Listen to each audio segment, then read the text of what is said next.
अगर मैं आपके सामने कोई इस्म लिखूं और आपसे दरखास्त करूं कि इसको तीनों इराबी हालतों में बोल दें, तो आप बोल पाएंगे इंशाल्लाह?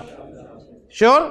लें जी, उमर एज यूजुअल अपने आप को पेश कर रहे हैं। पहला लफ्ज़ मैंने दे रहा हूं, ये उस इस्म की तीनों इराबी हालतें बोलेंगे, ये जानते हुए कि ये इस्म वाहिद है, मुसन्ना है, या जमा है, जमा सालिम है, या जमा मुकस्सर है, जमा सालिम मुज़क्कर है, या जमा मुअन्नस है, मुसन्ना मुज़क्कर है या मुसन्ना मुअन्नस है, या वाहिद मुज़क्कर है या वाहिद मुअन्नस है। जी उमर, माशाल्लाह। जी उमर के लिए लफ्ज़ है कुर्सी। पहले मुझे बताएंगे कि ये इस्म क्या है, वाहिद है, मुसन्ना है, जमा है, या किस कैटेगरी से ताल्लुक़ रखता है? शाबाश। वाहिद मुज़क्कर है, इसका अब इराब बोल दें तीनों हालतों में। कुर्सियुन, कुर्सियन, कुर्सियन। शई। जी माशाल्लाह। यूनुस साहब बताइए, वाहिद है, मुसन्ना है, जमा है? वाहिद है, माशाल्लाह जी। मुज़क्कर है कि मुअन्नस है? माशाल्लाह। अब तीनों हालतें बोल दें।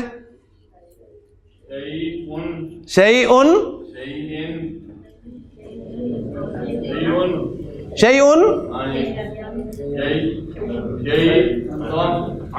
अन, और शै इन, शै उन, शै अन, शै इन। अब एक बात का जवाब और दे दें, जब मैं नसब में लिखूंगा तो दो ज़बर के बाद अलिफ लिखूं या ना लिखूं? नहीं लिखूं। क्यों?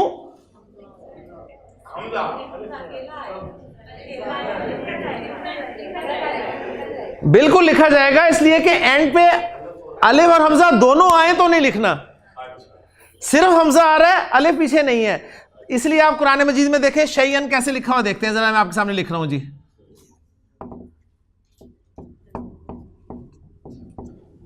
इस तरह लिखा देखते हैं ना कुरान में, शैयन इस तरह लिखा होता है, तो बिल्कुल अलिफ आ रहा है। हुदूद, हुदूद का लफ्ज वाहिद है, मुसन्ना या जमा है? हुदूद जमा है जी। जमा किसकी है? हद की जमा है हुदूद। तो कौन सी जमा हुई? जमा सालिम। जमा सालिम में तो दो आवाजें आएंगी, ऊना की या आत की आवाज। जमा मुकस्सर है, जमा मुकस्सर है। जमा मुकस्सर का इराब कैसे शो करते हैं? हालत रफा में पहले दो पेश के साथ, हुदूदुन, नसब में हुदूदन, अलिफ लिखूंगा, एंड पे लिखूंगा ना, शाबाश, और जर में हुदूदिन। माशाल्लाह, तीन हो गए जी, अल्हम्दुलिल्लाह। ले जी, अब तीन इधर से बोलते हैं जी। कौन पहचानेगा पहला लफ्ज? जी माशाल्लाह। आप बताइए जी, जन्नतानी, ये वाहिद है, मुसन्ना है या जमा है? मुसन्ना है। मुसन्ना मुज़क्कर है या मुअन्नस है? मुअन्नस, माशाल्लाह। और इसकी तीनों इराबी हालतें क्या होंगी? जन्नतानी, ये रफ़ई लिखी है मैंने, जन्नतैनी और जन्नतैनी, माशाल्लाह जी। और तीन चाहिए जी। जी जी जल्दी जी, माशाल्लाह। आप बताइए जी, मुझे आप बताइए कि ये इस्म जो है वाहिद है, मुसन्ना, जमा है? कौन सी जमा है? जमा मुअन्नस। कौन सी? सालिम के मुकस्सर? सालिम, माशाल्लाह। जमा सालिम मुअन्नस का इराब कैसे शो होगा? रफा में तालिबातुन, नसब और जर में तालिबातिन, माशाल्लाह जी। लें जी एक और लास्ट जी। जज़ा, वाहिद है, मुसन्ना या जमा है? वाहिद है, माशाल्लाह। मुसन्ना क्यों नहीं है? कैसे नहीं पता चला आपको मुसन्ना है नहीं है? ये मुसन्ना आनी आईनी की आवाज ही नहीं आ रही मुझे, तो मुसन्ना कैसे होगा ये जमा सालिम क्यों नहीं है? ऊना और ईना की आवाज नहीं आ रही, आत नजर नहीं आ रहा, तो जमा सालिम भी नहीं है। अब दो चीजें रह गई, या वाहिद है या जमा मुकस्सर है। ठीक है ना, या वाहिद है या जमा मुकस्सर है। तो इतनी माशाल्लाह अरबी आपको पहले से ही आती है कि जज़ा का लफ्ज जो है वाहिद ही है, जमा का लफ्ज नहीं है। माशाल्लाह जी। आप बोल दें जज़ा उन, जज़ा अन, जज़ा इन। तो नसब में दो जबर के बाद अलिफ डालूं? नहीं डालूं, इसलिए कि अलिफ और हमजा इकट्ठा आ रहा है। ले जी लास्ट वर्ड सबके लिए, सबके लिए। सू, सू इसके माना होते हैं बुराई।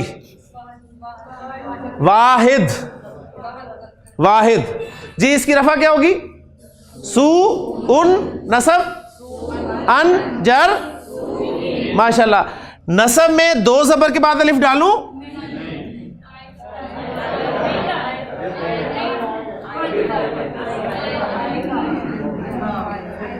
हमजा, अलिफ हमजा नहीं है, अलिफ हमजा होगा तो नहीं आएगा।